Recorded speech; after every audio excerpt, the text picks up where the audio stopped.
আমি কবিতাটা যে লিখছি আজকে গণেশ পূজা, এই উপলক্ষে কবিতাটা আমি আপনাদের পাঠ করে শোনাচ্ছি। আমি কবি ও সাহিত্যিক হরিনারায়ণ পোদ্দার।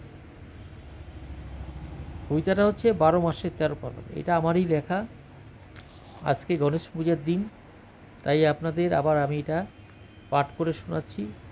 যদি ভালো লাগে তাহলে আমাকে লাইক করবেন, হ্যাঁ, আর আমার এই কবিতাটা প্রচার করবেন। 12 মাসে 13 পার্বণ। কবির নাম হরিনারায়ণ পোদ্দার। আমি কবি ও সাহিত্যিক হরিনারায়ণ পোদ্দার।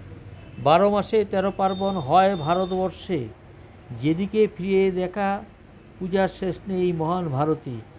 পয়লা বৈশাখ গণেশ পূজা সারা বাংলাময়, সঙ্গে আছেন অক্ষয় তৃতীয়া, ব্যবসায়ীদের খাতা মহরত হয়।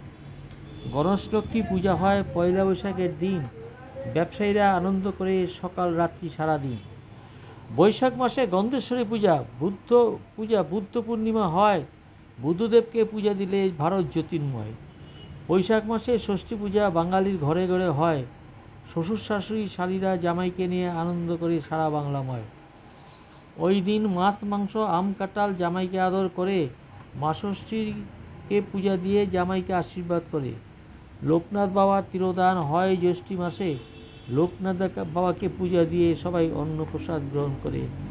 আষাঢ় মাসে রথযাত্রা সর্বলোকে জানে, জগন্নাথ দেবকে পূজা দেন রথের দড়ি টানে।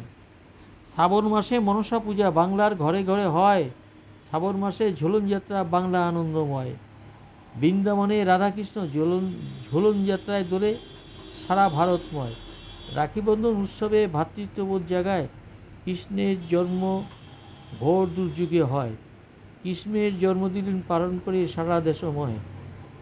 ভাদ্র মাসে বিশ্বকর্মা পূজা সারা ভারত আনন্দময়। আশ্বিন মাসে বাংলায় দুর্গাপূজা উৎসব সারা ভারতবর্ষময়। লক্ষ্মী পূজা বাংলার ঘরে ঘরে হয়, ধনতেরাসে লক্ষ্মী গণেশকে পূজা, ব্যবসায়ীদের দোকানে দোকানে সোনাদানা কিনে লক্ষ্মী গণেশকে নিয়ে ঘরে নিয়ে যায়। কেমন আছে?